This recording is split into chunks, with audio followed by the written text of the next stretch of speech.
So now the topic is features of Linux. Okay, so why scripting is in Linux? Why people are switching to Linux? And why technologies are coming with Linux? Because there are some features in Linux which are not available in other operating systems. So that features we'll discuss now. So first one is open source. Source code we get along with the operating system. Source code is open to everyone. So it is free. No need to purchase license key. You will get operating system for free.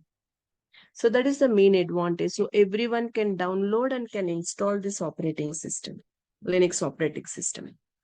Okay. And source code is editable also. With right permission, they will give source code. If you want to modify the operating system, you can modify whatever changes you want to do. You can do that changes. If you want to create your own commands also, you can create, because source code we get with right permission. I'm repeating again. So Linux is open source. Source code you get along with the operating system. Source code is free. Source code is free to everyone. We can simply download and use. No need to pay for the operating system. That is one thing. Second thing is multitasking. Linux is capable of running multiple applications at a time. You can run multiple applications and you can work with that applications. Even other operating systems like Windows also, we have this feature. In Linux, we have this feature. Okay. And next one is multi-users. So what is this multi-users means? There are three types of users. So there are three types of operating systems. Types of operating system.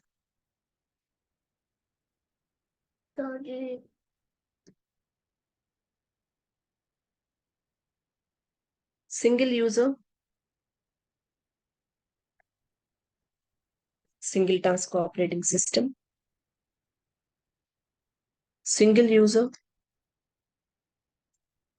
multitask operating system, and multi-user, multitask operating system. So operating systems are three types. Single user, single task, single user, multitask, and multi-user, multitask.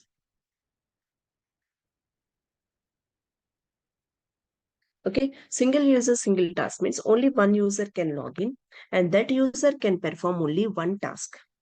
If one application is opened, in the same time they want to open another application, they cannot open that. So that type of operating system is called single user, single task. Example is DOS, disk operating system. That is the first operating system we have. So in that DOS operating system, only one user can log in and that user can perform only one task. And next one is single user multitask. Here also only one user can log in. Only one user can log in.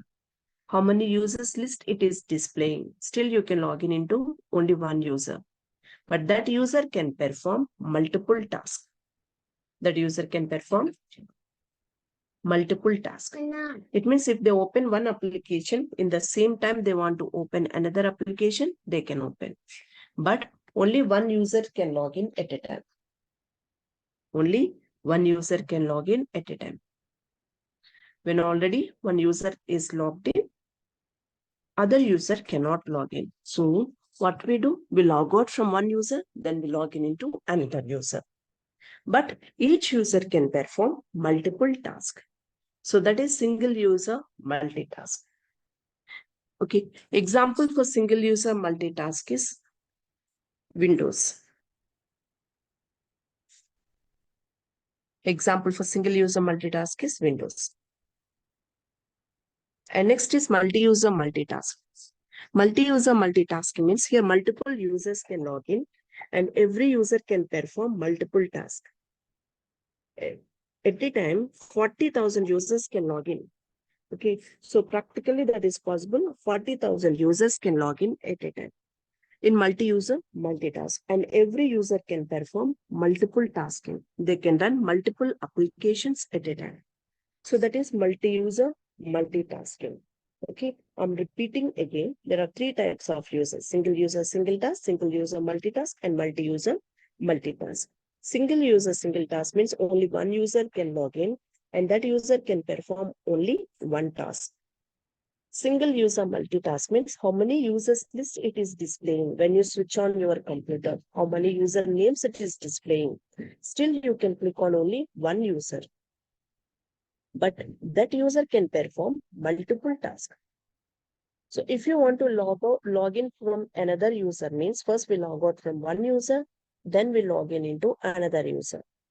So that is Windows.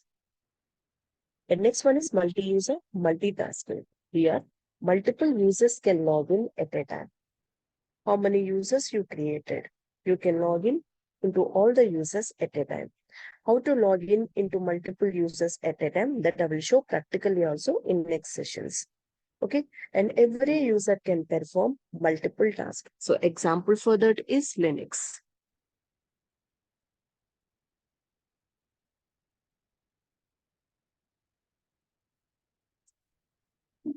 So this is also advantage of Linux.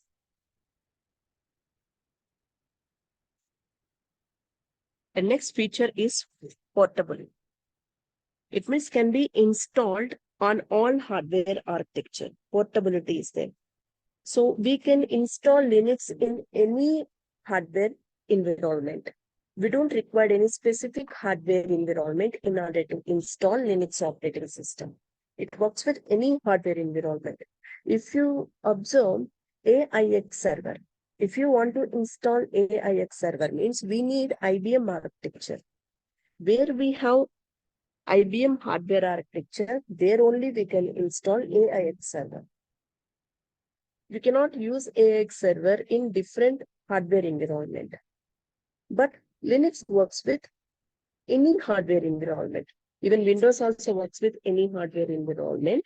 And another advantage of Linux is it works with least hardware environment also. If you have least hardware components, 512 MB RAM, 1 GB hard disk is there also, Linux supports that. So that is also advantage of Linux. It works with least hardware environment also. Okay. So I'm repeating, open source code we get along with the operating system. It means operating system is free to everyone. Multiple users can log in and every user can perform multiple tasks. And it can be installed in any hardware environment. We don't require any specific hardware environment. And next one is scalability. Same operating system we use in normal desktop PC to supercomputer. Operating system is same. We don't have separate operating systems here. If you see, Windows means there are two types of operating systems in Windows. Okay, client operating system, server operating system. Client means which requests for the services, server means which provides requested services, right? So in Windows, we have client operating system separately, server operating system separately. But coming to Linux, here we have only one operating system for server machines and client machines. So in same machines, you can use the same machine. You can use as a server as well as client as per your requirement.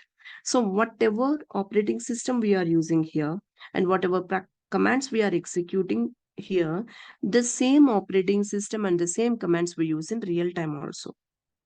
So you can work with Linux machines. And reliability is there because without downtime, you can use Linux machines. No need to restart the computer. No need to shut down the machines. If you're doing any changes, if you're updating anything, if you restarted something, if you uninstall something, no need to restart the computer. See, one system is restarted. If you do any changes in Windows machine, so it will restart the computer. It will ask you to restart the computer. That is compulsory. So when you restarted the computer, it will stop all the applications. When it ons, again we need to run all the applications. That is in Windows. That is downtime for employees. But in Linux, without restarting the computer, we can update everything. So how to use Linux without restarting means that you will get in Linux administration class. Okay. So it is reliable because no downtime. 24/7 Linux machines will work. And next one is security. Linux is secure. Why Linux is secure means many reasons are there. So one is inbuilt IP tables are there. IP tables means firewalls. Even in Windows also we have firewalls. So if you want, you can enable, you can disable as per your requirement. Also, SC Linux is a secure enhanced Linux, which is used to secure our local files. IP tables are used to secure networking files. SC Linux is used to secure local files. So it is available in Linux. Okay, and next reason why Linux is secure means it works with command line interface. So those who know commands, they only can configure something in your machine. Even if you want to create a file, if you want to check the content of your file also, we need command only. So it is very secure. Without knowing configurations, no one can access anything from your machine. Okay, another reason why Linux is secure, it doesn't support exe files. Linux doesn't support exe files. No next finish, no auto runs in Linux. So that is also one reason why Linux is secure. Linux is secure because for every user, password authentication is compulsory. Without password, we cannot log in into any user. After creating the user, password is generating is compulsory, 100%. Okay, that is also one reason why Linux is secure, means one of the reason. And Linux is secure because we can encrypt a file. We can encrypt a file by assigning password. Encryption means what? Converting the data into secure format which no one can understand. In Linux, you can encrypt a file by assigning password. Once a file is encrypted by assigning password, others cannot access the file without your permission. Because when they open the file, it will display the content in encrypted format. And when they try to open your file, it will ask them for the password. Without password, they cannot open the file. So Linux is secure. How to encrypt the file, I will show you in further classes. In VA Editor, I will show you that. Okay. And next, Linux is secure because Linux works with configuration files, no setup files. Linux doesn't support setup files. Here you will get everything as a configuration file. Are you getting? Rakesh, are you getting? Yes, Madhuri. I am able Because to understand. remaining the same topic in last class, in last night I told in 9 p.m. class also, same features I explained. Okay. So Priya Bhatt, SS and Ranjan attended that session also. That's why I'm asking you. Okay. Sure. I'm able Is to this understand points what you said. I am clear. done? So these are the few reasons why Linux is secure means. Inbuilt IP tables are there, SC Linux is there, which are used to secure networking files and local files. And Linux works with command line interface. So without knowing commands, no one can access anything. Okay. So, and Linux is secure because it doesn't support exe files. Linux is secure because for every user, password authentication is compulsory. Linux is secure because we can encrypt a file by assigning password. Linux is secure because there is no setup file. Everything we get as a configuration files. Okay. So these are the reasons, main reasons why Linux is secure. And performance-wise, comparing to Windows, Linux is fast also because Linux works with command line interface. So black screen with white fonts. Command line interface means what? Black screen with white fonts. So it doesn't need any graphics. So processor works fast. Okay, but in Windows, if you observe, for everything we need colors. It works with graphic card. Okay, because everything is in GUI mode only. So that is the reason processor always access graphic card. So somewhat comparing to Windows is slow because of GUI mode. That is one of the reason. Another reason, in Linux, there is a virtual memory. what we call is swap memory. It is a virtual memory, which is used to increase the performance of RAM. There is a default option while installing the operating system. Creation of swap memory is compulsory. It is used to increase the speed of RAM. If your RAM is 1 GB, you can create swap memory with 2 GB space. We can create swap memory with 2 GB. From where we take that space means from hard disk. So now when we created swap memory with 2 GB, now what it will do is it will add that space to RAM. So 1 GB RAM plus 2 GB swap means now 3 GB. So your RAM works with 3 GB. Now your RAM capacity is 3 GB. While sending the data and receiving the data, it uses 3 GB space. So that is also one reason why Linux is fast comparing to Windows. Okay. And in Linux is free from virus. We can say it is free from virus. Why Linux is free from virus means, I'll use one example.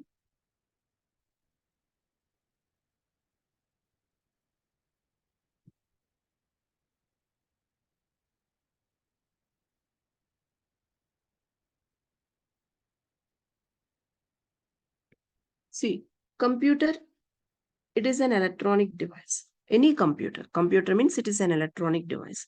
What is the function of computer? It takes input from input devices, it do the process and gives output through output devices. That is a function of computer, right? So in Windows, when you are giving any input like A plus B, 2 plus 2, 1 plus 1, if you are giving any input, we call it as utilities. So when you are giving any input, it transfers that to shell. Shell is an interface between user and hardware. Now what shell do is it converts the user understanding language into machine understanding language, means into zeros and ones, and it transfers the data to hardware. Whatever data you are sending, it converts into zeros and ones. It will not check what data we are sending. Even you connected a pen drive. That pen drive is infected with virus. It converts that into zeros and ones. It transfers. Because shell responsibility is only converting the data into zeros and ones. If something data is coming inside, but that data is not supported by hardware, high-end applications are coming which are not supported by hardware. Still, it transfers the data to hardware. That is the problem in Windows. If something exe files are coming which are infected with virus, it converts into zeros and ones and it transfers to hardware.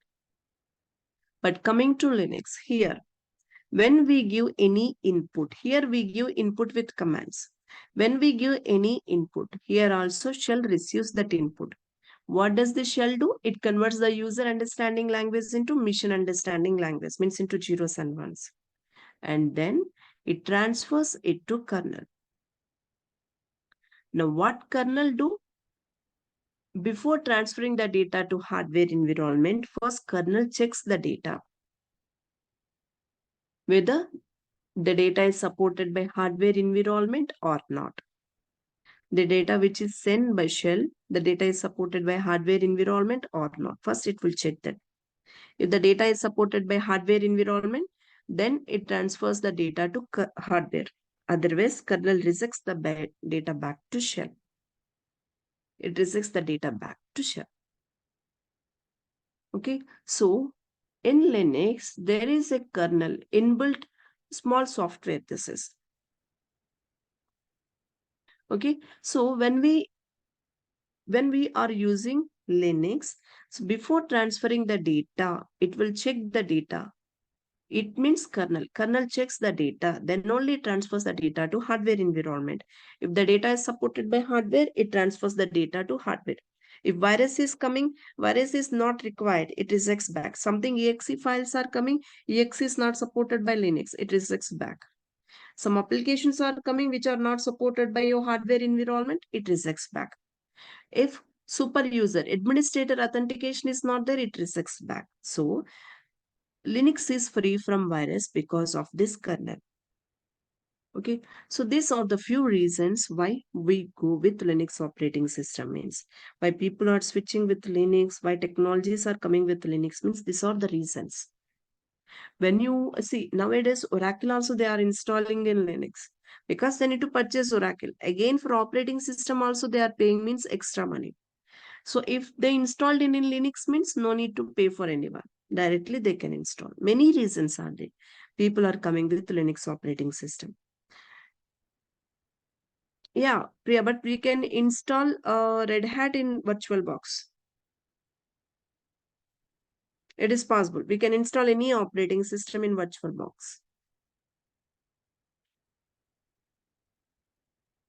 So these are the features we have in Linux. Why people are coming with Linux means these are the reasons. Okay, is this clear, everyone?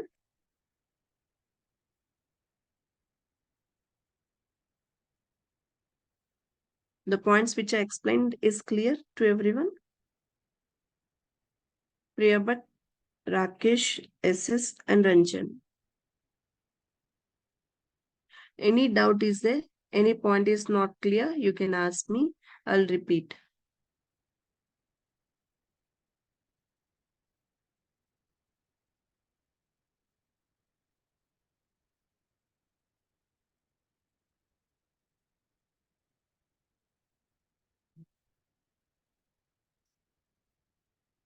Rakesh, you're clear in these points?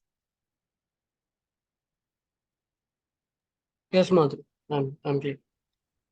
And so tomorrow I'll explain about file system hierarchy. Default directories. What are the default directories you'll get along with the operating system? After installing the operating system, what we get along with the operating system? That I'll explain in tomorrow's session. Okay. So tonight, in Linux administration, same topic I will explain. File system hierarchy I will explain in today's Linux administration class at 9 p.m. Okay. And other thing I want to ask you, like, see, one thing, if we want to download the file, we can download from the Linux server to local system. If suppose I'm using Mobexter. Okay. So if I want to download from the Mobexter, I can download to the Yes. local system. If I Yes. want to Yes. upload the file from the Mobexter, what should I do? Yeah, you can do that also. How in Linux machines you're asking?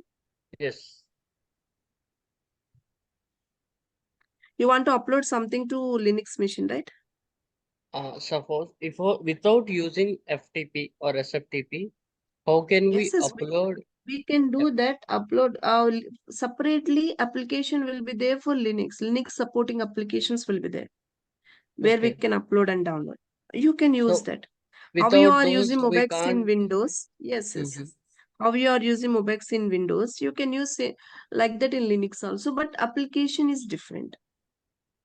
You Okay. can download So it from Linux.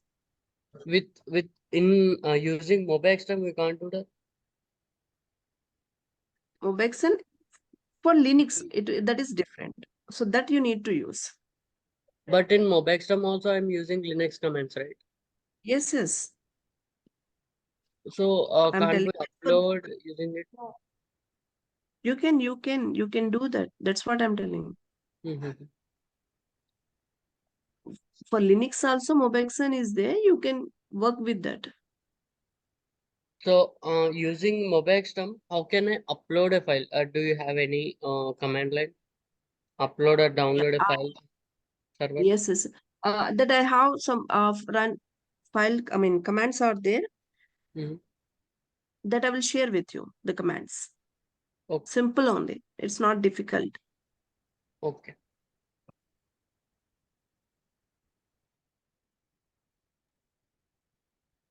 Yeah, SS, you want to ask anything? SS, what is your name? Sweta. Sweta. Okay. Yes, Sweta. Any doubts? I think you attended last class, right? Night class. Yeah, one session I attended. But I Okay. am in confusion. I have like problem with the Okay. timings. So in 2 days I'll get some clarity. So I will continue. Yeah, fine. Which is the flexible timing for you? Are you working? Yeah, I have a problem with my shifts. It could be day shift or it could be evening shift. So Okay. if it is evening shift, I cannot attend. So that's a problem. That's Ma'am, not I a was problem. asking about, As of now, you are in day shift or night shift? actually now I am in leave, so I am able to attend. Okay. So Okay. in 2 days I'll get some clarity. Shweta, I Uh, have a suggestion for you. yeah, See, if you are going to like pay 5,000, then you can attend both the sessions, I believe. okay. Because Yes. administration and this is also a part of this, right? So if you can attend morning sessions and evening sessions if you are going to pay for Linux administration. Am I right, Madhuri? Yes. And even you'll get the recording videos also. You Hmm. can go through the For recording both the videos. courses, it is 5,000. No. Shell scripting 3,000. Okay. Actually, my question was about certification. Like, what is the process and If how you many want days to write, can... if you want to write Red Hat certification means complete the course. 1 month course will be there. Complete it first and practice. You'll get the dumps. You will get the certification dumps. You will get. Just download and practice on the dumps. 1 month or 2 months maximum enough for preparation. No helps will be there for Red Hat certification. You need to write your own, and certification is not easy only. Comparing to other certifications, Microsoft certifications and Cisco certification, Linux is easy only, Red Hat certification. Okay. If you just Can practice we with apply dumps, for definitely. DevOps also? Can we Sorry? apply for DevOps, Linux plus DevOps? Can we apply for that or job also, no? If you have DevOps knowledge, then you can apply. Okay. That is separate then. Yeah, that is separate. And a Red Hat certification, if you're working in any organization, means if you know Red Hat, I mean, if you completed the course, if you have confidence, you can ask your organization, they will pay for the Reimbursement. certification. You don't need to write yourself. They'll pay fee Yeah. for certification. I had like if you have certification, then Hmm. openings like they will select. Um, No, yeah. As a fresher, you're going for any interviews. Um, don't write the certification now. If you're a fresher, okay. don't write the certification now. It is not required. If someone asked you for the certification, uh, if you have more opportunities, if they are saying something like hike will be more like that, then only write for the certification. Okay. Okay, ma'am. If you're getting any promotion on your office, something is there, then For only write experienced certificate. people, they are asking certification, no, ma'am. No, yeah. If they are asking certification, then you can write it. Okay. Or your company is paying, write down the certification. Okay. Okay, ma'am. Yeah, that's all. Yeah. Yes. Thank Don't waste money, your own money. Ask, you can apply, request for the company to give amount. They will pay definitely.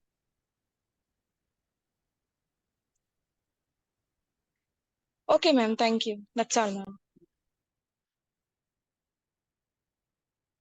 So this is for today's session. Tomorrow we'll discuss default directories of Linux. What are the default directories you will get in Linux?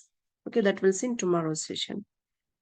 So demo classes, right? We don't go with long sessions, but topic is completed. Features of Linux is completed. In tomorrow, I'll show file system hierarchy. Thank you for the session. We'll meet tomorrow.